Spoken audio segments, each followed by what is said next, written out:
இப்போ நம்ம வந்து இலங்கையில வந்து அடுத்த தேர்தல் வருது. ஜனாதிபதி தேர்தல் வரப்போகுது. அதுக்கு ரணில் ரொம்ப ரொம்ப இதா போயிட்டு இருக்காரு. இந்த காலகட்டத்தில் தமிழர்களுடைய நிலைப்பாடு ஒவ்வொரு கட்சியிலும் ஒவ்வொருத்தரும் ஒவ்வொரு மாதிரி பேசிட்டு இருக்காங்களே. இப்போ சச்சிதானந்தம் ஐயா அப்படின்னு சொல்றவரு அவர் வந்து இன்னைக்கு ஒரு ஒரு இந்துத்துவ கொள்கையில எடுத்துக்கொண்டு காவி உடை போட்டுக்கொண்டு அவர் வந்து இருக்காரு. அவர் வந்து மனோ கணேசன் வந்து இதுல தமிழ் இதுல ஒரு பொது வேட்பாளராக நிறுத்த வேணும் அப்படின்னு அவரு சொல்றாரு. அதுக்கு அடுத்தது வந்து கஜேந்திரகுமார் பொன்னம்பலம் அல்லது அவங்க சார்ந்த ஆட்கள் வந்து ஒரு பொது வேட்பாளரை நிறுத்த வேணும், தமிழருக்கான ஒரு பொது வேட்பாளரை நிறுத்த வேணும் அப்படிங்கிறாங்க. இந்த கட்டத்துல ஜனாதிபதி தேர்தலை பொட்டி நீங்க உங்களோட கருத்து என்ன நடக்க போகுது? இப்போ பொது வேட்பாளர் நிறுத்தப்படுவாரா? அது அப்படி நிறுத்தப்பட்டால் யார் நிறுத்தப்படுவார் அப்படிங்கறதெல்லாம் நீங்க சொல்லுங்களேன். ஆனா அரசியல் ஆய்வாளர் என்கிற முறையில் நீங்க உங்களுக்கு ஆழமான செய்தி தெரியும், அது கொஞ்சம் சொல்லுங்க. இதுல இந்த அதாவது பொது வேட்பாளர் நிறுத்துவது என்பது சம்பந்தமாக பல்வேறுபட்ட விவாதங்கள் நடைபெற்றுக் கொண்டிருக்கின்றன.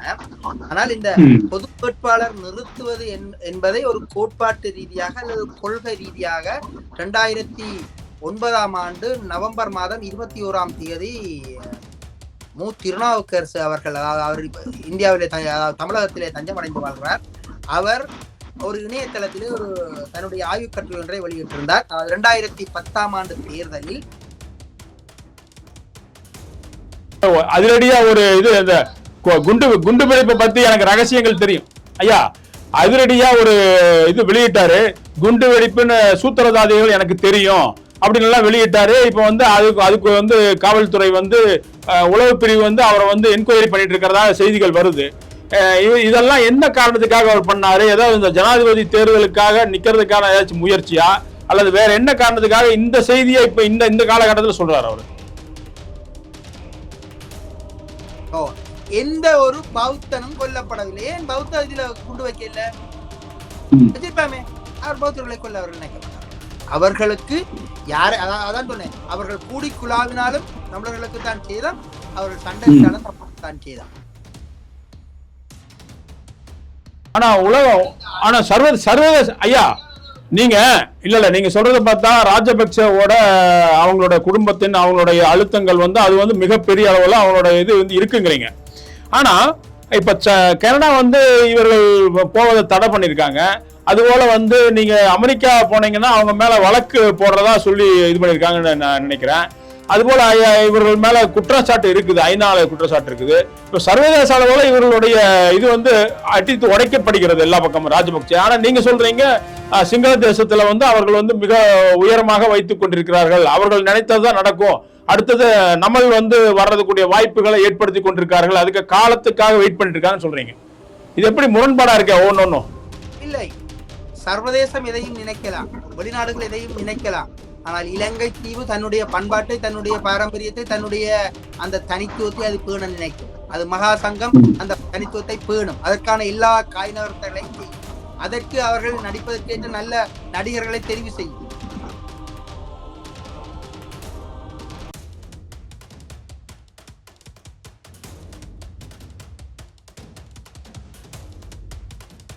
இப்போ நம்ம வந்து இலங்கையில வந்து அடுத்த தேர்தல் வருது.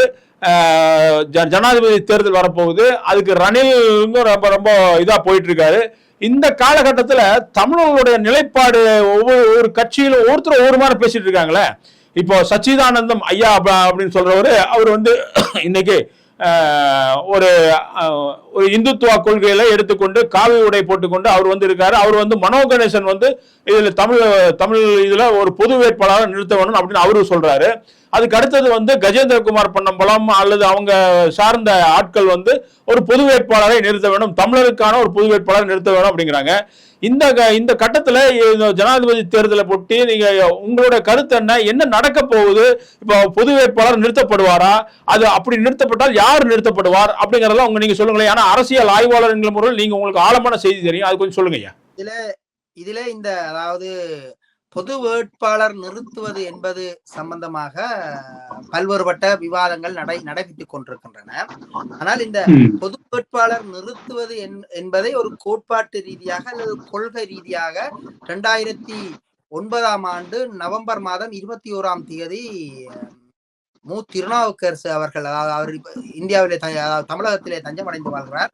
அவர் ஒரு இணையதளத்திலே ஒரு தன்னுடைய ஆய்வு கட்டுரை ஒன்றை வெளியிட்டிருந்தார். 2010 ஆண்டு தேர்தலில் தமிழ் மக்கள், அதாவது முள்ளிவாய்க்காலில் முடக்கப்பட்ட தமிழ் மக்கள் அடுத்த ஒரு தலைமைத்துவத்துக்கும் தன்னுடைய அரசியல் இடைவெளியை நிரப்புவதற்கும் தங்களுடைய, அதாவது அந்த அடிப்படை கோரிக்கையான தமிழர் தேசியம், தாயகம், தன்னாட்சி உரிமை என்ற அந்த கோரிக்கையை முன்வைக்கக்கூடிய வகையில் ஒரு தமிழ் வேட்பாளரை நிறுத்துவதன் மூலம் அந்த இடைவெளியை நிரப்ப முடியும்.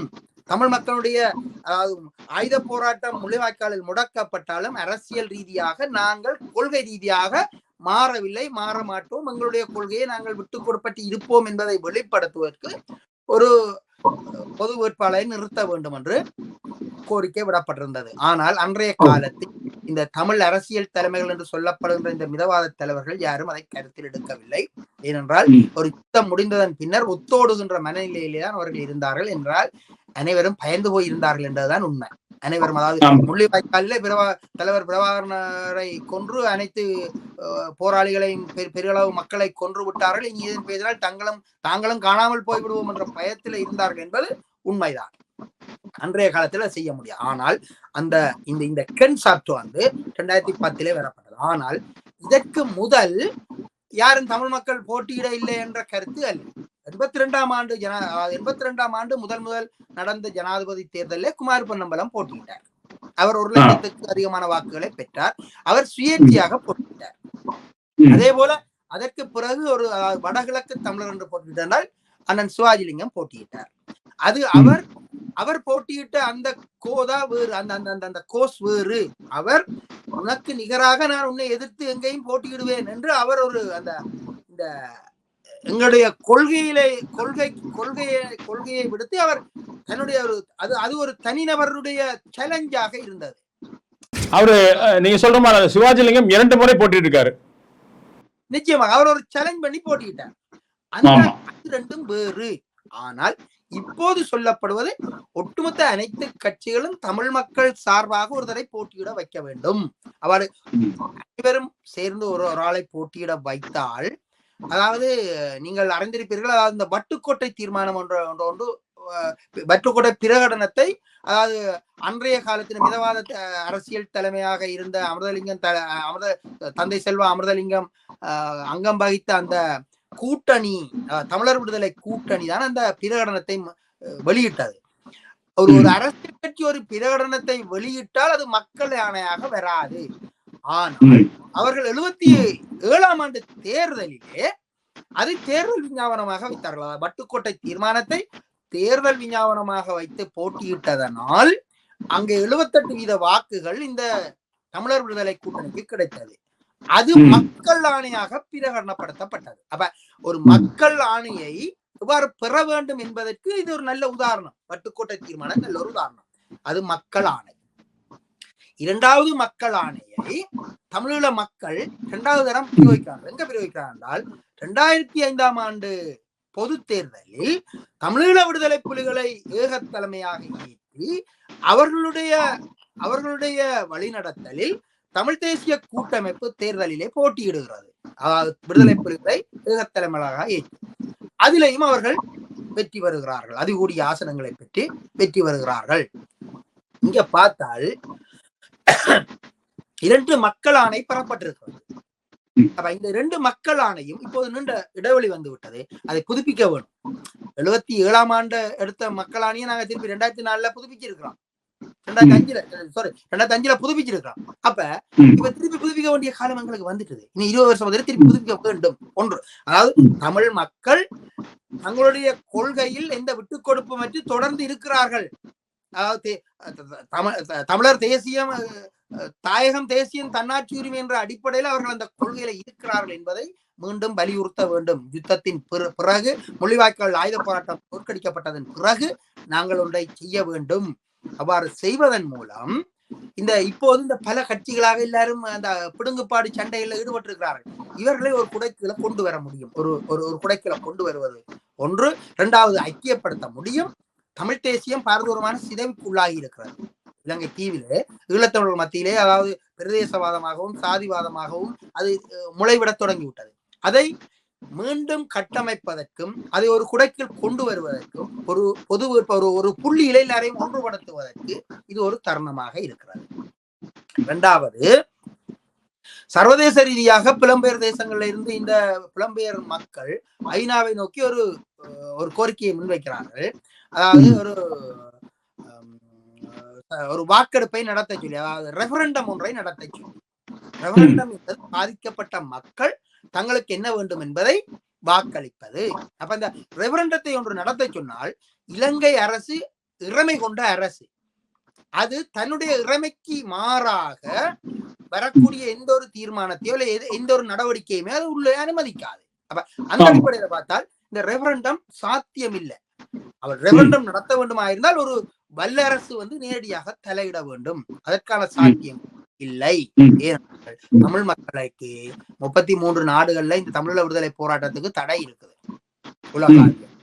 இந்த நிலையில தமிழ் மக்கள் ஒரு சாதகமான தன்மை என்ன இருக்குன்றால், இந்த இந்த ஜனாதிபதி தேர்தல்ல ஒரு தமிழ் வேட்பாளரை நாங்கள் நிறுத்தி அந்த வேட்பாளருடைய தேர்தல் விஞ்ஞாபனம் எப்படி அமைய வேண்டும் என்றால், அதாவது தாயகம் தேசிய தன்னாட்சி உரிமைகளை வலியுறுத்தக்கூடிய ஒரு தேர்தல் விஞ்ஞாபனத்தை முன்வைத்து போட்டியிடுவது. அவ்வாறு போட்டியிட்டால் தமிழ் மக்களுடைய வாக்குகள், அதாவது ஒரு 11 லட்சம் வாக்குகள் இருக்கின்றால் ஒரு 8 லட்சம் வாக்குகள் அல்லது ஒரு 6 லட்சம் வாக்குகளை நாங்கள் பெற்றாலே வடகிழக்கில் வாழ்ற மக்கள் ஒரு 8 லட்சம் தான் பெறும் அந்த வாக்கு.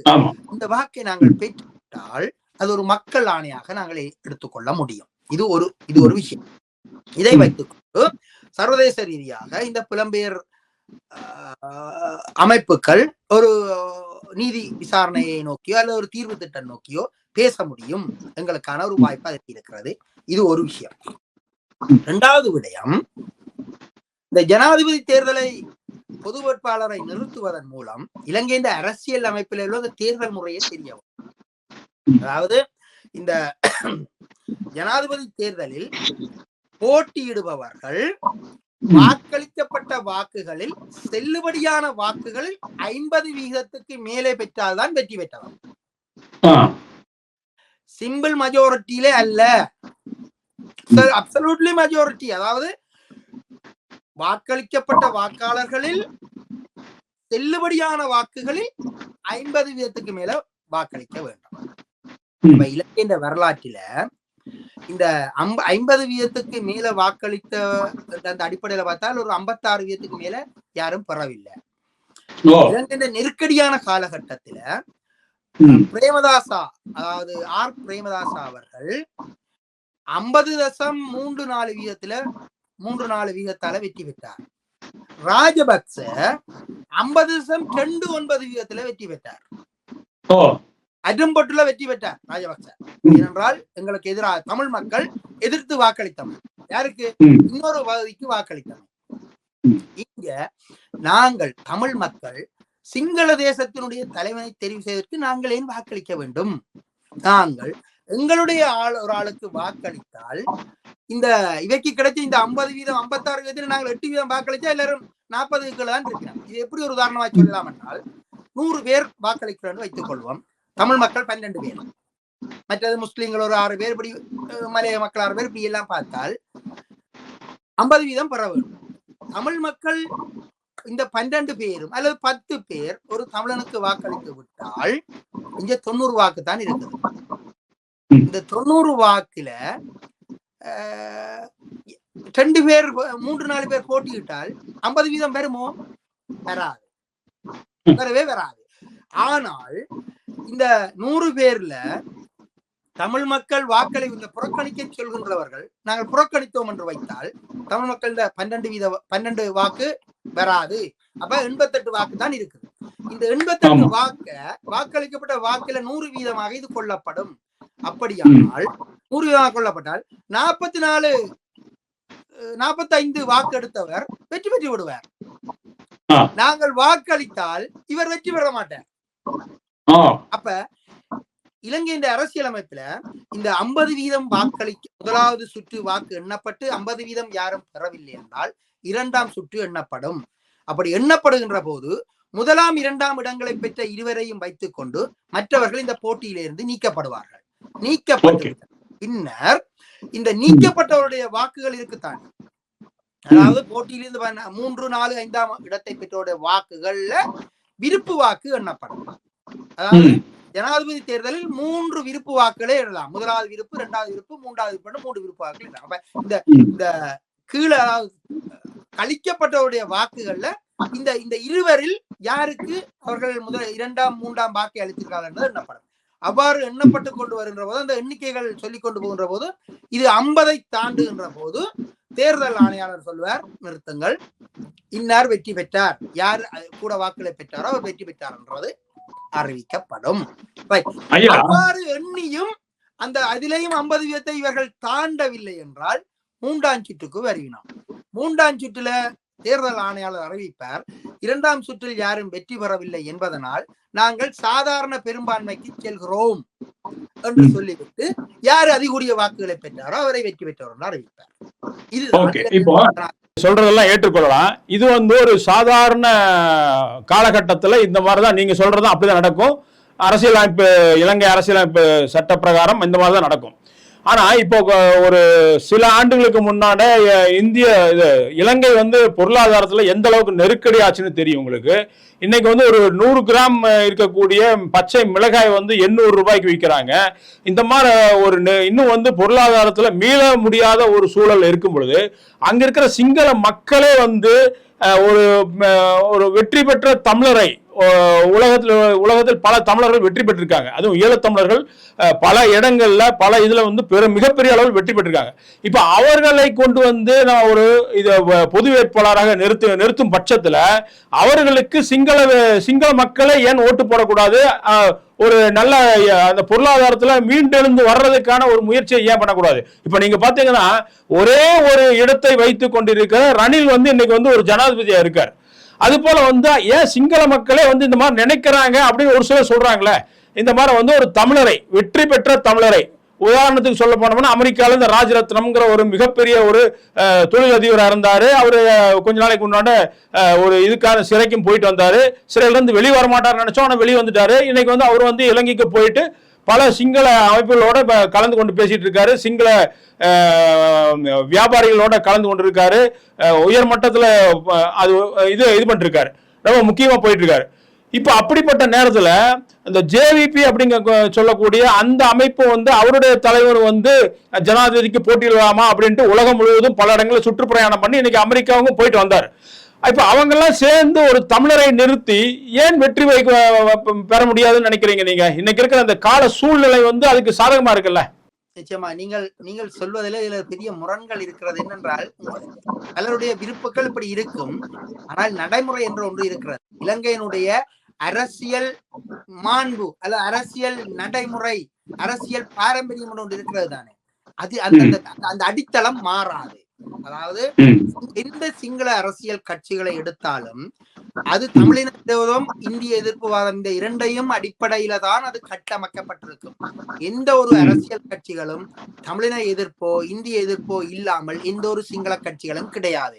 இது அதாவது கிபி 6ஆம் நூற்றாண்டில் மகாவம்சம் என்ற நூல் எழுதப்பட்டதிலிருந்து வடிவம் பெற்றது. மகாவம்சம் தான் இந்த அதாவது இந்த இனவாத அரசியலுக்கான அடித்தளம்.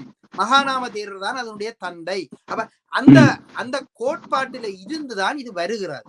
அந்த கோட்பாட்டை மீறி எந்த ஒரு சிங்கள தலைவர்களும் அரசு கட்டில் அமர முடியாது. ஈழத்தவர்களை எதிர்க்காமல், இந்திய எதிர்ப்புவாதம் இல்லாமல் எந்த ஒரு அரசியல் சிங்கள தலைவனும் இலங்கை ஜனாதிபதி நாற்காலியில் அமர முடியாது. இது எழுதப்படாத விதி. இதுதான் நடக்கும். இந்த விடயத்தை கொண்டு நடத்துவர்கள் இந்த மகா சங்கத்தினர். இந்த மகா சங்கத்தின் அனுமதியின்றியும் யாரும் பதவியில் அமர முடியாது. மகா சங்கத்தினுடைய அனுமதி பதவியில் அமர முடியும். இது இது இது எழுதப்படாத விதி, யாரும் பெற முடியாது. விதிவிலக்காக அதாவது சாதிய அடிப்படையில தாழ்த்தப்பட்டிருந்த அதாவது பிரேமதாசா பதவியில் வந்தார் என்று சொன்னால் அது அன்று இந்திய படை இலங்கையில இருந்தது. விடுதலை புலிகள் ஒரு பக்கத்திலே சண்டையிட்டுக் கொண்டிருக்கிறார்கள். அப்ப 2 எதிரிகள் அவருடைய மண்ணிலே இருக்கிறார்கள். உள்ளுக்குள்ளே ஜேவிபி ஒரு சண்டையை நடத்தி கொண்டிருக்கிறார். அப்ப 3 எதிரிகள், அதாவது இந்த பௌத்த மகாசங்கம் அல்லது இலங்கையினுடைய அந்த அடிப்படை தளத்தை தகர்க்கக்கூடிய நிலையில இருந்தபடியினால அதை தடுத்து நிறுத்துவதற்கு ஒரு சண்டியன் தேவைப்பட்டான். அந்த சண்டியன் தான் இந்த பிரேமதாசா, அதாவது சாதியத்தை கடந்து அவர்கள் ஒருவரை நிறுத்தினார்கள். இதுதான் நடந்த. பிரேமதாசா அடுத்த தேர்தலில் அவர் வெற்றி பெற்றிருக்கிறதுக்கு வாய்ப்பே இருக்காது. இதுதான் உண்மை. இலங்கையுடைய அரசியல் தலைவர்கள் வரிசையில 2 தான் சாதிய ரீதியாக தாழ்த்தப்பட்டவர்களை அந்த அந்த கதிரையிலே அமர்த்தி இருக்கிறார்கள். இப்போது இருக்கிற பிரதமர் தினேஷ் குணவர்த்தன, அடுத்தது பிரேமதாசா. இவர்களை தவிர வேற யாரையும் அவர்கள் அமர்த்தவில்லை, இனியும் அமர்த்த மாட்டார்கள். ஏனென்றால் அதற்கு ஒரு உதாரணம் சொல்வேன். பண்டார் நாயக்கா கொல்லப்பட்ட போது டிபி சில்வா தான் அந்த கதிரையில் அமர வேண்டியவர். அவரை விடுத்து தகநாயக்காவை, அதாவது இந்த SLP கட்சியில ஒரு இணைஞ்ச ஒரே ஒரு ஆசனத்தை பெற்றிருந்த இணைஞ்ச ஒரு கூட்டு கட்சியில இணைஞ்ச ஒருவரை பிரதமர் ஆக்கினார்கள் என்பதிலிருந்து அவருடைய வன்மம், அவருடைய அந்த கட்டுக்கோப்பை பாதுகாப்பதற்கு இந்த மகாசங்கம் எவ்வாறு தொழிற்படுகிறது, ஆளுங்குலாம் எவ்வாறு தொழிற்படுகிறது என்பதை நாங்கள் பார்க்கலாம். இது இலங்கையின் அரசியல் கலாச்சாரம். இதுல மாற்றங்கள் வராது இலகுவில. அது நீண்ட கால பொழுது நம்ம அப்படி மாறுறதா இருந்தால், அப்படி மாறுவதற்கு இந்த மகாசங்கம் உடைய வேண்டும் அப்படின்றதால அது மாறும். ரைட், அதான் வச்சுக்கொள்ளும். JVP-யை பற்றி நீங்கள் சொன்னீர்கள். JVP யாரையும், ஒரு தமிழரை முன்னிலைப்படுத்த அது ஒருபோதும் அது தயாரில்லை. இது நிதர்சனமான உண்மை. JVP இப்போது சமாசாரம் பேசும், தமிழர்களுக்காக முதலை கண்ணீர் வடிக்கும், அதாவது ஐக்கிய தேசிய கட்சி தமிழர்களை வதைத்து விட்டது, அல்லது SLP வதைத்து விட்டது, ராஜபக்சர்கள் வதைத்து விட்டார்கள், தவறு செய்து விட்டார்கள் என்று சொல்லும். நீ என்ன செய்ய போறாய் என்றால் எந்த பதிலும் அவர்கள் தரமாட்டார்கள். உங்களால் எங்களுக்கு பிரச்சனை தீர்க்க மாட்டா இல்ல. அவர்கள் இலங்கை ஒரு நாடு ஒருமித்த நாடு என்பதுதான் அவருடைய கோட்பாடு. ஒரு மக்கள் என்பதுதான் அவருடைய கோட்பாடு. ஆனால் இலங்கையில் ஒரு மக்கள் இல்ல, 2 மக்கள், 2 peoples, தமிழ் சிங்கள 2 people தான் இருக்கிறார். அப்ப ஆனால் அவர்கள் ஒரு மக்கள் என்று சொல்றார்கள். ஏனென்றால் ஒற்றையாட்சியை வலியுறுத்துவதற்கும் இந்த நாட்டை ஒரு குடைக்குள் வைப்பதற்கும் தமிழ் தேசியம் என்பதை ஏற்றுக்கொள்ளாமல் இருப்பதற்கும் தான் இந்த இவ்வளவுத்தையும் சொல்வது. அப்ப இந்த JVP ஒருபோதும் தமிழ் மக்களுக்கான பிரச்சனையை தீர்க்காது. அது இலங்கைக்குள் எல்லோருக்கும் சமம் என்று சொல்லும், அவ்வளவுதான் சொல்லும், வேறு எதையுமே தராது. எங்களுடைய பண்பாடும் கலாச்சாரமும் எங்களுடைய தாயகம் பற்றி எந்த சிந்தனை அதை பற்றி அவர்கள் பார்க்க மாட்டார்கள். இதை JVP அடிப்படை கோட்பாடு. 2வது, JVP இலங்கையில் வெற்றி பெற முடியவே முடியாது. யாரும் கட்டளை செய்ய JVP ஒருபோது, அதாவது JVP-யினுடைய அங்கத்தவர்கள் அல்லது வாக்கு வங்கி எப்படி என்றால் அது கரையோர சிங்கள மக்களையும் கரவத்ரவ சலாகம் என்ற சாதி அடிப்படையிலான கட்சிகளையும் கொண்ட ஒரு அமைப்பு. அது அங்குதான் அவர்களுக்கு கடுமையான ஆதரவாளர்கள் இருக்கிறார்கள். அந்த ஆதரவாளர்கள் அதிகூடியது 14% வாக்குகளை மீறியவர்கள் பெற முடியாது. அவர்கள் ஒருபோதும் வெற்றி பெற முடியாது. 2வது, சஜித் பிரேமதாசா, நான் ஏற்கனவே சொன்னேன், அதாவது இந்த சாதி அடிப்படையிலான அந்த சிங்கள அரசியல் மரபுக்குள்ளால இவர் அந்த கதிரையில முடியாது. இவருக்கு ஒரு குறிப்பிட்ட வாக்கு வங்கி இருக்கிறது இல்லையா? அவர் ஒரு 30% வாக்கை பெறலாம், அதுக்கு மேலே அவர் போக முடியாது. அது கூடியதான் அவ்வளவுதான் பெற முடியும், போக முடியாது. ஆனால் இந்த ஆளுங்குலாம் என்று சொல்கின்ற இந்த கோயம சாதியை முன்னிலைப்படுத்துகின்ற இந்த ராஜபக்சர்கள் கட்சியில இருப்பவர்களும் சரி, அல்லது ரணில் UNP கட்சியில இருப்பவர்களும் சரி, அவர்கள் தான் இந்த அரசு கட்டிலே ஏற வேண்டும், அவர்களைத்தான் அவர்கள் அமர்த்துவார்கள். அப்ப இங்க ரணில் விக்ரமசிங்கனுடைய UNP கட்சியில அவர் தேர்தலில் நிற்கவே இல்லை. அதாவது விகிதாசார அடிப்படையில் அவருக்கு ஒரு போனஸ் கிடைச்சி அதுலதான் அவர் இந்தியா வந்தார்.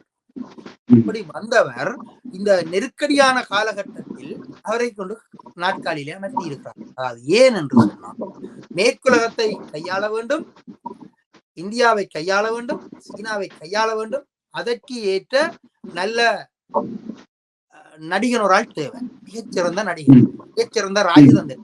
ரணிலை ராஜதந்திரி என்று சொல்வதில் எந்த வெட்கமோ இந்த குறைபாடோ கிடையாது. நிச்சயமாக அவர் ஒரு மிகச்சிறந்த ராஜதந்திரி, அதில் எந்த சந்தேகமும் இல்லை. அது தென்னாசியாவில் உள்ள ராஜதந்திரிகளுக்கெல்லாம் தலைமை தாங்கக்கூடிய ராஜதந்திரி. அவர் யாரிடம் கற்றார் என்றால் அவர் JR இருந்து கற்றார். ஆசியாவுடைய மிகச்சிறந்த ராஜதந்திரி தான் JR. JR-உடைய ராஜதந்திரத்துக்கு நிகராக இப்ப ஸ்ரீலங்காவில இவர் இருக்கிறார். இவருக்கு பின்னுக்கு இன்னும் ஆட்கள் இருப்பார்கள். அந்த ராஜேந்திர கட்டமைப்பு இருக்கிறது. ஏனென்றால் அது நீண்ட நெடிய ராஜேந்திர பாரம்பரியத்தை கொண்டது இந்த சிங்கள ராஜேந்திரம். அது அவர்கள் தொடர்ந்துதான் இருக்கும். ஆனா தமிழரிடம் அவ்வாறு ஒரு ராஜேந்திர கட்டமைப்பு இல்லை என்பதுதான் எங்களுடைய பிரச்சனை. அப்ப இந்த ராஜேந்திர கட்டமைப்பு இல்லாத தமிழ் மக்கள் பல்வேறு பகுதிகளாக சிதறி கிடக்கிறார்கள். ராஜேந்திர ரீதியாக கருத்துக்களை முன்வைத்தாலும் அதை கிரகிக்கக்கூடிய அதை எடுத்து அதாவது ஒரு கோட்பாட்டை அரசியல் மயப்படுத்தக்கூடிய அரசியல் தலைவர்கள் தமிழ் மக்களிடம் இல்லை. என்றால் தமிழ் மக்களிடம் இந்த அரசியல் தலைவரிடம் அந்த அரசியல் ஞானம் இல்லை.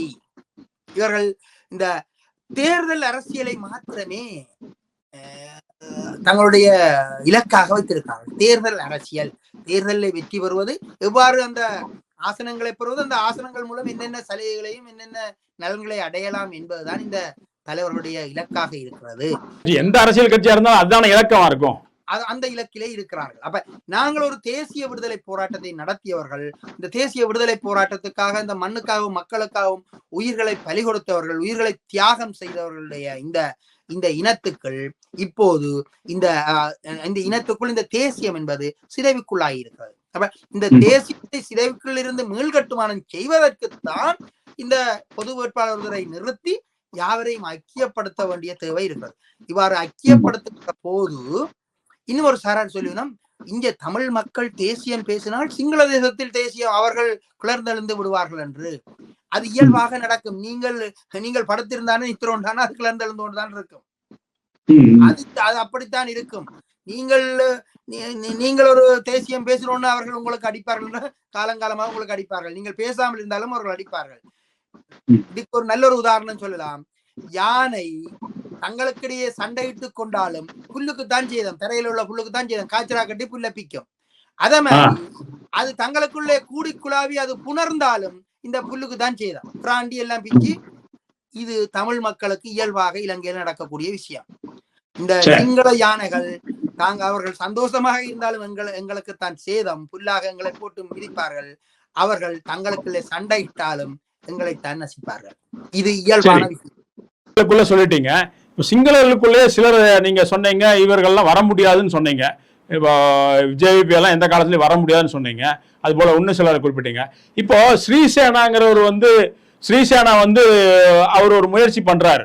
ஏதாவது வாய்ப்பு கிடைக்குமா, ஜனாதிபதி யாருக்கு வாய்ப்பு கிடைக்குமா முயற்சி பண்றாரு. அதே போல ரணிலும் முயற்சி பண்றாரு. இப்ப இந்த போட்டியில யாரு சிங்கள தலைவர்கள் யாரு ஜனாதிபதியா வரக்கூடிய வாய்ப்புகள் இருக்குன்னு நினைக்கிறீங்க? சிறிசேனா இந்த ஆட்சியில வந்தது, அதாவது ஜனாதிபதி தேர்தலிலே அவர் சடுதியாக வந்தது என்பது அது ஒரு மேற்குலக நிகழ்ச்சி நிரல். அந்த நிகழ்ச்சி நிரல்ல யாரை அகற்றணுமோ அகற்றி அவர்களை இருத்தினார்கள். சிறிசேனா அதாவது பௌத்த மகா சங்கத்தை பொறுத்தவரை அவர்களுக்கும் அவர் விருப்பக்கூடிய ஒரு நபராக இருந்தால், ஆகவே அவரை அமர்த்தி விட்டார்கள். ஆனால் மகா சங்கம் விரும்பாத ஒருவரை ஒருபோதும் அமர்த்த மாட்டார்கள். அதிரடியா ஒரு குண்டு வெடிப்பை பத்தி எனக்கு ரகசியங்கள் தெரியும் ஐயா. அதிரடியா ஒரு வெளியிட்டாரு. குண்டு வெடிப்புன்னு சூத்திரதாதிகள் எனக்கு தெரியும் அப்படின்னு எல்லாம் வெளியிட்டாரு. இப்ப அதுக்கு காவல்துறை உளவு பிரிவு அவரை என்கொயரி பண்ணிட்டு இருக்கிறதா செய்திகள் வருது. இதெல்லாம் என்ன காரணத்துக்காக அவர் பண்ணாரு? ஏதாவது இந்த ஜனாதிபதி தேர்தலுக்காக நிக்கிறதுக்கான ஏதாச்சும் முயற்சியா அல்லது வேற என்ன காரணத்துக்காக இந்த செய்தியை இப்ப இந்த காலகட்டத்தில் சொல்றாரு அவரு? சிங்கள தரப்பை பொறுத்தளவில் எப்போது நாடகம் ஆட வேண்டுமோ அப்போது நாடகம் ஆடுவார்கள், எப்போது உறங்க வேண்டுமோ அப்போது உறங்கி விடுவார்கள். இப்ப அந்த தருணம் நாடகம் ஆடுகிறார்கள். அதாவது இந்த ஈஸ்டர் குண்டுவெடிப்பு பற்றி இந்த சிறிசேனாவுக்கோ ராஜபக்சவுக்கோ இவர்களுக்கு எல்லாம் இதுக்கும் தெரியாதென்று இல்லை, அனைத்தும் அனைவருக்கும் தெரியும். ஒன்று தெரியாது போல நாடகம் ஆடுவார்கள். அந்த குண்டுவெடிப்பு அவர்களுக்கு தேவையாக இருந்தது, அதை நடத்தினார்கள். இந்த குண்டுவெடிப்புல கொல்லப்பட்டவர்கள் யார் என்று பார்த்தால் நீங்கள் பலர் நினைப்பார்கள் கொழும்புல குண்டுவெடிப்போடியா சிங்களவர்கள் கொல்லப்பட்டார்கள். அது தமிழ் கிறிஸ்தவர்கள் கொல்லப்பட்டார்கள் முதலாவது. இரண்டாவது, சிங்கள கிறிஸ்தவர்கள் என்று சொல்லப்படுபவர்கள் 14ஆம் நூற்றாண்டில் தூத்துக்குடி இந்த கரையோர பகுதிகளிலிருந்து இலங்கை தீவுக்கு குடியேறிய தமிழர்களுடைய பரம்பரையில் வந்தவர்கள் இப்போது சிங்கள தேசத்தால் முற்றுகையிடப்பட்ட பின்னர் அவர்கள் சிங்கள மொழியை பேசி சிங்களவர்களாக மாறிவிட்டார்கள். அவர்கள் தான் கொல்லப்பட்டார்கள். எது எப்படி இருந்தாலும் தமிழர் ரத்தம் தான் அந்த ஈஸ்டர் குண்டுவெடிப்புல அதிகமா பலியானது. எந்த ஒரு பௌத்தனும் கொல்லப்படவில்லை. ஏன் பௌத்த இதுல குண்டு வைக்கல? வச்சிருக்கலாமே. அவர் பௌத்தர்களை கொல்ல அவர்கள் நினைக்க மாட்டார்களா? அவர்களுக்கு யாரை அதான் சொன்னேன், அவர்கள் கூடி குழாவினாலும் தமிழர்களுக்கு தான் சேதம், அவர்கள் சண்டையிட்டாலும் தமிழர்களுக்கு தான் சேதம். அதுதான் இங்கே நடந்தது. இதைத்தான் நாங்கள் பார்க்கிறோம். அப்ப இந்த ஈஸ்டர் குண்டு வெடிப்பாலே இந்த மாற்றமே இனி வரப்போறதில்லை. இப்ப இருக்கிற நிலைமை இந்த அரசியலை எவ்வாறு நகர்த்துவது என்பது. இதுல மேற்குலகம் என்ன செய்யும், இந்தியா என்ன செய்யும், சீனா என்ன செய்யும் என்பதுதான். இப்போ இந்தியா இப்ப இருக்கிற சூழல்ல இந்தியா யாருக்கு ஒத்துழைப்பு கொடுக்கும்? அதுபோல இந்தியாவுக்கு எதிராக செயல்படுகிற சைனா இன்னைக்கு வந்து மிக பெரிய அளவுல ஒரு அழுத்தம் கொடுத்து கொண்டிருக்கிறது இலங்கை அரசியல்ல. அவர்கள் யாருக்கு ஆதரவா இருப்பாங்கன்னு நினைக்கிறீங்க? இங்கே இரண்டு கட்சிகள், அதாவது ஐக்கிய தேசிய கட்சிக்குரியவர் தான் ரணில் விக்ரமசிங்க, அங்கே மொட்டு கட்சிக்குரியவர் தான் ராஜபக்சர்கள். இந்த இருவரும் இங்கே கூட்டி சேர்ந்திருக்கிறார்கள். ஏன் கூட்டி சேர்க்கிறார்கள் என்றால் இந்த அதிகாரத்தை தக்க வைப்பதற்கு. ராஜபக்சர்களை பொறுத்தளவில் அவர் நேரடியாக இந்த தேர்தலில் அவர்கள் பங்கு பெற்ற மாட்டார்கள், அவருடைய குடும்பம். ஏனென்றால் இந்த மேற்குலக அழுத்தத்துக்காக இந்த இருவரும் ராஜபக்ச போட்டியிட முடியாது, விலகி போனவரும் போட்டியிட முடியாது என்ற அடிப்படையில நாமலை நிறுத்த வேண்டும். ஆனால் நாமலுக்கு காலம் கனியும் வரை அவர்கள் காத்திருக்கிறார்கள். அப்ப அந்த காலத்துக்கு இடைக்காலத்துக்கு நிரப்புறதுக்கு ஒரு ஆள் வேணும். அதுதான் இந்த ரணில். அவர்கள் தெரிவித்த ரணிலை அந்த பதவியில அமர்த்தி விட்டால் ரணிலுடைய மரணத்தின் பின்னர் இந்த நாமல் ராஜபக்ச அந்த சிம்மாசனத்தில் ஏறி விடுவார். இதுதான் அது. ராஜபக்சக்களை சிங்கள தேசத்திலிருந்து இனி அகற்றிவிட முடியாது, சிங்கள தேசத்தின் அரசியலிருந்து அகற்றி விட முடியாது. காரணம் என்னவென்றால் இலங்கையினுடைய அந்த மகாவம்ச நூல் இருக்குத்தானே, அது தொடர்ந்து எழுதப்படுகின்ற நூல். அந்த நூலிலே இவர்களை நாட்டை ஒருமைப்படுத்திய வீரர்கள் என்று பதியப்பட்டு விட்டது. அந்த நூலிலே பதியப்பட்ட ஒருவருடைய பரம்பரையை நீ தாழ்த்தவோ அழிக்கவோ ஒருபோதும் மகாவம்சம் அதாவது மகா சங்கம் அனுமதிக்காது. நீங்க ஐயா இப்ப வந்து அந்த மக்கள் தானே நீங்க ராஜபக்சேவை அடிச்சு ஓட விட்டாங்க, வெளிநாடுகளுக்கு தப்பி ஓடி போயிட்டு மறுபடியும் திரும்பி வந்து உட்கார்ந்துருக்காங்க. இந்த மக்கள் வந்து 5000 பேர் அடிச்சு ஓடி கோத்தபாயா ஓடி ஒழிச்சிட்டாருன்னு சொல்வது மிக அறிவீனமானது, முட்டாள்தனமானது. கோத்தபாயா இது இவற்றுக்கு எல்லாவற்றுக்கும் அவர் இந்த 5000 பேர் வந்து அதுல அறகலைய போராட்டத்தை நடத்தி அவர்களை கண்டு பயந்தானண்டா இல்ல. இந்த பெரிய பிரபாகரன் அந்த யுத்த இதோட நின்று சண்டை பிடிச்ச பிரபாகரனோட சண்டை பிடிச்ச கோத்தபாயாவுக்கு இந்த 5000 பேர் ஒரு பொருட்டா பயப்படுவார் நீங்க நினைக்கிறீர்கள்? அதுவல்ல. அந்த முள்ளிவாய்க்கால் நடந்த இனப்படுகொலையை கையில் எடுத்து மேற்குலகம் இவரை கூண்டில் ஏற்றி விடும், அதுதான் பிரச்சனை. அதற்காக இந்த அறகலைய போராட்டம் ஒரு சாம்பிளாக செய்து காட்டுங்கள். அவர் விட்டுட்டு போனார், அவ்வளவுதான். தங்களுடைய பிரச்சனைகளுக்கு ஏற்ற மாதிரி ரணிலை கொண்டு வருவதுதான் அந்த அஜெண்டா. அந்த ரணிலை கொண்டு வந்தார்கள், அவ்வளவுதான். இங்கே கோத்தபாயா பயந்தோடி விட்டார் என்று இந்த வெளி தோற்றத்துக்கு பார்த்து கொண்டு கதைப்பது அரசியல் அறிவீனம். இது அரசியலுடைய சூக்குமங்களை நாங்கள் புரிந்து கொள்ள வேண்டும். ஒரு தடவை அவர்கள் இல்லாமல் ஒரு ஆளை வெளியேற்றுகிறாண்டா இன்னொரு ஆளை கொண்டு வர போறார்கள், வேற யாரையோ பாதுகாக்க போறார்கள் அர்த்தம். கோத்தபாயா ராஜபக்ச தவறுகளும் இருக்கிறது. அதாவது வெற்றி பெற்ற மன்னன் சொற்கேட்க மாட்டான், அவன் தந்த தரைகட்டு பாய்வான். அதற்கு உதாரணம் இந்த கோத்தபாயா ராஜபக்ச.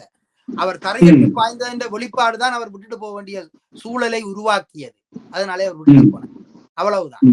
ஆனாலும் அவர்களுக்கு சிங்கள மக்கள் மத்தியில் அந்த செல்வாக்கு இல்லாமல் இல்லை. நீங்கள் யாராவது ஒரு ஆள் கோத்தபாயாவுக்கு எதிராக கோஷமிடுங்கள் போய் கொழும்புல, அப்ப தெரியும் என்ன நடக்கும். ஆனா சர்வதேச ஐயா நீங்க சொல்றத பார்த்தா ராஜபக்சவோட அவங்களோட குடும்பத்தின் அவங்களுடைய அழுத்தங்கள் வந்து அது வந்து மிகப்பெரிய அளவுல அவங்களோட இது வந்து இருக்குங்கிறீங்க. ஆனா இப்ப கனடா வந்து இவர்கள் போவதை தடை பண்ணிருக்காங்க. அதுபோல வந்து நீங்க அமெரிக்கா போனீங்கன்னா அவங்க மேல வழக்கு போடுறதா சொல்லி இது பண்ணிருக்காங்கன்னு நான் நினைக்கிறேன்.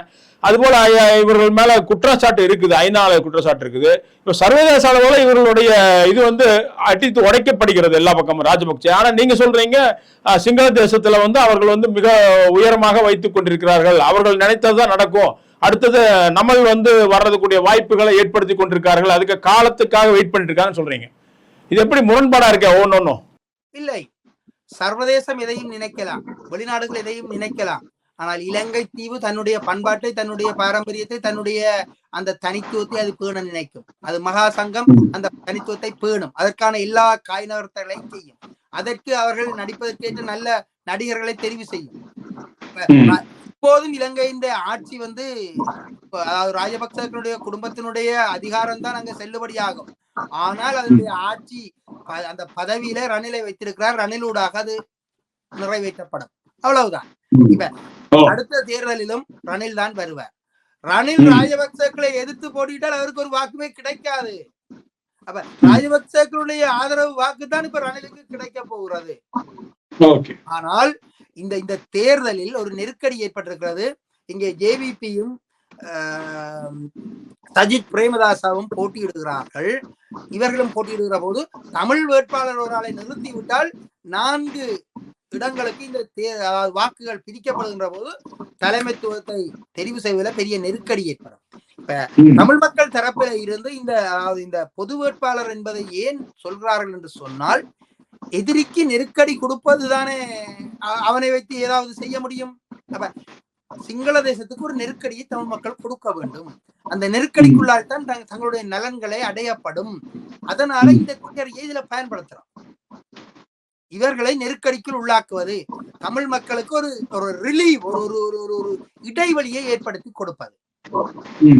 அதற்காகத்தான் இந்த பொது வேட்பாளர் நியமிக்க வேண்டும் என்று சொல்லப்படும். அப்ப இந்த பொது வேட்பாளரை தமிழ் மக்கள் வாக்களித்தால் எங்களுக்கு சர்வதேச அரசியலை கையாளுவதற்கு இலகுவாக இருக்கும். இலங்கையின் அரசியல் ஒரு நெருக்கடி ஏற்படுத்த முடியும். இலங்கையின் அரசியல் தலைமை ஒரு பலவீனமான ஒரு தலைமை என்பதை உலகுக்கு காட்ட முடியும். இதே நேரத்தில் அவர்களுடைய தேர்தலில் அவர்களுடைய செலவிலேயே நாங்கள் ஒரு ரெஃபரண்டத்தை ஏற்படுத்த முடியும். இந்த காலப்பகுதியில தமிழ் மக்களிட உடைந்து போயிருக்கிற தமிழ் தேசிய கட்டுமானத்தை மீள் கட்டுமானம் செய்ய முடியும். இந்த நலன்களை அடிப்படையாக கொண்டு ஒரு கொள்கை ரீதியாக இதை முன்வைக்கப்படுகிறது. இது செய்யப்பட்டால் தமிழ் மக்களுக்கு ஒரு அரசியல் வழி பிறக்கும், அரசியல் வழியை ஏற்படுத்த முடியும். அதனாலதான் சரி, பொது வேட்பாளர் நிறுத்தப்பட வேண்டும் அப்படிங்கிறது உங்களோட கருத்தா இருக்குது. பொது வேட்பாளராக யாரை நிறுத்துவது அப்படிங்கிறது ஒரு கேள்விக்குறி வருதில்ல? இல்லை, ஏன்னா பல முரண்பாடுகள், பல கருத்தியல் மாறுபாடுகள் உள்ள தமிழர் அமைப்புகள், தமிழர் கட்சிகள் இருக்குது. இப்ப அவர்களே பிரிந்து கொண்டிருக்கார்கள். பொது வேட்பாளராக யார் நிறுத்தப்பட வேண்டும்? நீங்கள் அந்த கேள்வி கேட்டீர்கள், நான் அதுக்கு பதில் சொல்ல தவறிவிட்டேன். என்னென்றால், இப்ப நீங்கள் ராஜரட்னம் போன்றவர்களை குறிப்பிட்டீர்கள். உண்மையில் நல்லதுதான். தமிழ் மக்கள் தரப்பில் தமிழ் மக்களால் ஏற்றுக்கொள்ளப்படக்கூடிய ஒருவரை நிறுத்த வேண்டும்.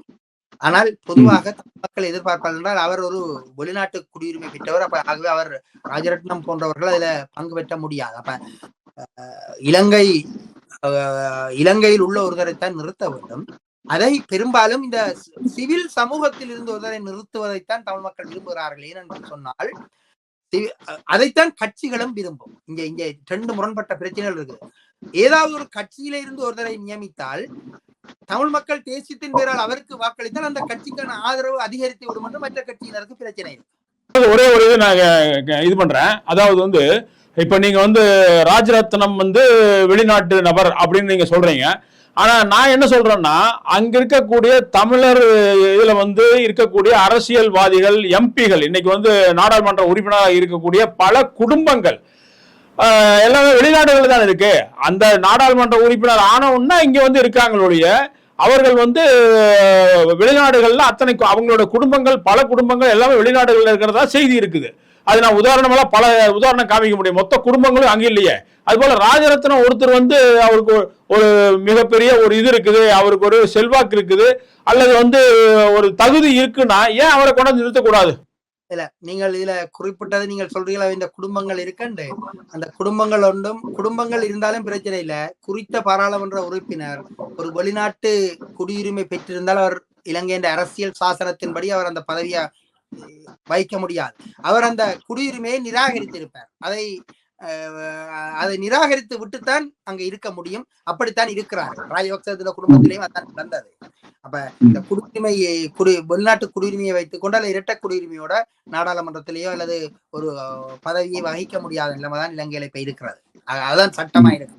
ஆகவே ராஜரட்னத்துக்கு அந்த நிலைமை இல்லை. ஆனால் ஒரு பொது வேட்பாளரை நிறுத்துவார் சிவில் சமூகத்தில இருந்து நிறுத்த வேண்டும். ஏன் என்று சொன்னால், ஒரு கட்சியிலே உள்ள ஒருவரை நிறுத்தினால் இப்ப மக்கள் வாக்களிப்பார்கள் இல்ல, தேசியத்தின்பால் எல்லாரும் சேர்ந்து வாக்களிக்க விட்டு விட்டால் அந்த கட்சிக்குரிய செல்வாக்கு அதிகரித்து விடும் என்று இந்த மற்ற கட்சியினர் நினைப்பார்கள். நாடாளுமன்ற தேர்தலில் தங்களுக்கு இடம் கிடைக்காமல் போய்விடும் என்று பயப்படுவார்கள். ஆகவேதான் இந்த கட்சிகளுக்கு இடையில இந்த பிரச்சனைகளும் பிடுங்குப்பாடுகளும் வராமல் இருப்பதற்காக சிவில் சமூகத்தில் இருந்து ஒருவரை நிறுத்தினால் அவர் அடுத்த தேர்தல்களுக்கு அதை பயன்படுத்த மாட்டார். இதால் பெற்ற, அதாவது இந்த பொது வேட்பாளராக நின்று பெறப்பட்ட மக்கள் ஆதரவையும் அதனுடைய அந்த அறுவடையையும் அவர் வேறொன்றுல பயன்படுத்த மாட்டார். அதனாலதான் பொது வேட்பாளர் என்பவரை ஒரு கட்சி சார்ந்து விடாமல் நாங்கள் ஒரு சிவில் சமூகத்திலிருந்து ஒரு சமூக பிரதிநிதி ஒரு அளவு விடுவர். அவர் இந்த நலன்களுக்கும் இந்த வாக்களிக்கப்பட்ட இந்த பாப்புலாரிட்டியை பயன்படுத்த மாட்டார். பயன்படுத்தாமல் இருப்பதற்கான வழியும் இந்த கட்சிகளை ஒருங்கிணைப்பதற்கான வழியுமாக இருக்கும். அப்ப பொது சச்சியானந்தம் ஐயா குறிப்பிட்டது போல மனோ கணேசன் என்று சொன்னால் அவர் ஒரு கட்சி சார்ந்தவர். அப்ப ஒரு கட்சி சார்ந்தவரை தமிழ் கட்சியில் எதுவுமே விரும்பாது. ஆகவே கட்சி சார்ந்த யாரையும் நிறுத்த முடியாது. அதனால ஒரு பொது ஆளை நிறுத்த வேணும். ஆனால் ஒரு பொது ஆளை நிறுத்துவதாக இருந்தால் இலங்கை அரசியல் சாசனத்தின்படி அவர் ஒரு கட்சியால் நிறுத்தப்பட வேண்டும் என்றுதான் அங்க உள்ள விஷயம். அல்லது அவர் ஒரு முன்னாள் மக்கள் பிரதிநிதியாக இருந்திருக்க வேண்டும். அப்ப சிவில் அமைப்புகள்ல ஏற்கனவே முந்தி மக்கள் பிரதிநிதியாக இருந்தவர்கள் கட்சிகள் சாராமல் இருந்திருந்தால் அவரை நிறுத்த முடியும். அப்படி இல்லாவிட்டால் ஏதாவது ஒரு கட்சி நிறுத்த வேணும், அவருடைய சின்னத்தின்களாம் போட்டியிட வேணும். ஆனால் அதுல ஒரு எக்ரிமெண்டோடு சைன் பண்ணப்படணும். இவர் வேற எந்த தேர்தலிலும் பயன்படுத்தப்பட மாட்டார் என்று ஒரு வச்சா. இப்ப சிவில் அமைப்புகள் அவரும் வந்து ஒரு இதுல வந்து பொது பிரதிநிதியாக இருக்க வேண்டும் அப்படின்னு இருக்கீங்க. இப்ப அப்படிப்பட்ட நபர்கள் யாரு பெயர்கள் குறிப்பிடும்படி நீங்க சொல்ல முடியுமா, யாரா இருக்காங்க அப்படின்னு? நிறைய பேருடைய பெயர்கள் அங்கே குறிப்பிடப்பட்டது. அதாவது விக்னேஸ்வரன் ஐயா அவர்கள் தன்னுடைய விருப்புக்கு ஒரு ஆளை சொன்னார். அவர் ஒரு எழுமாத்தாக சொன்னார், வேலன் சுவாமிகளை விடலாம், வேறு பலர் பெயர்களை சொன்னால் அதுவே பிரச்சனை ஆகிவிட்டது. இவர் என்ன முன்மொழிவது? அது சிவில் சமூகம் எடுக்கிற முடிவு, கட்சியிலிருந்து முடிவு எடுக்க கூடாது. இவருக்கும் அவருக்கும் தொடர்பு கொண்டெல்லாம் பலவாறு எல்லாம் பேச தொடங்கிவிடார்கள். இந்த கிசு கிசு பேசுவார்கள். அப்ப இதுகளை விடுத்து சிவில் சமூகத்துல பலர் இருக்கிறார்கள். அப்ப குறிப்பா சொன்னால் இந்த சிவில் சமூகத்துல ஆக்டிவாக செயல்படுற பலர் இருக்கிறார்கள். செல்வின் என்ற ஒருவர் இருக்கிறார். அதே போல KT கணேசலிங்கம் என்ற பேராசிரியர் கணேசலிங்கம் இருக்கிறார். ஊடகவியலாளர் நிலாந்தன் இருக்கிறார். வேலன் சுவாமி இருக்கிறார். இப்படி பலர் இருக்கிறார்கள் இந்த பொது அமைப்புகள்ல. மற்றது சிவில் சேவையாற்றி ஓய்வு பெற்ற பலர் இருக்கிறார்கள் இந்த தமிழ் பரப்பில. மற்றது ஓய்வு பெற்ற கல்லூரிகளுடைய பெரிய அதிபர்கள் எல்லாம் இருக்கிறார்கள், பெரும் நிர்வாகிகள் எல்லாம் இருக்கிறார்கள். இவர்களில் யாரோ ஒருவரை நிறுத்துவது. ரொம்ப மகிழ்ச்சி ஐயா. இப்போ ரொம்ப இதாக அந்த வரக்கூடிய ஜனாதிபதி தேர்தலில் தமிழ் சமூகத்தின் நிலைப்பாடு என்ன, தமிழ் சமூகம் எப்படி போக வேண்டும், தமிழ் சமூகத்துக்கு பொது வேட்பாளர் தான் முக்கியத்துவம் வாய்ந்தவர்னு நீங்கள் சொல்லியிருக்கீங்க. அதில் சிவில் சமூகத்தில் இருக்கக்கூடிய ஒரு நபரை தேர்ந்தெடுக்கப்படணும்னு சொல்லியிருக்கீங்க. ரொம்ப மகிழ்ச்சியான செய்திகள் நிறைய வந்திருக்குது. நிறைய செய்திகள், கருத்துக்கள் நிறைய பரிமாறி இருக்கோம். இந்த செய்திகள் அங்கு இருக்கக்கூடிய மக்களுக்கு பயனுள்ளதாக இருக்கும் என்று கூறிக்கொண்டு இந்த நிகழ்ச்சியில் கலந்து கொண்டதுக்கு நன்றி தெரிவிக்கையா. நன்றி, வணக்கம் ஐயா. நன்றி, வணக்கம்.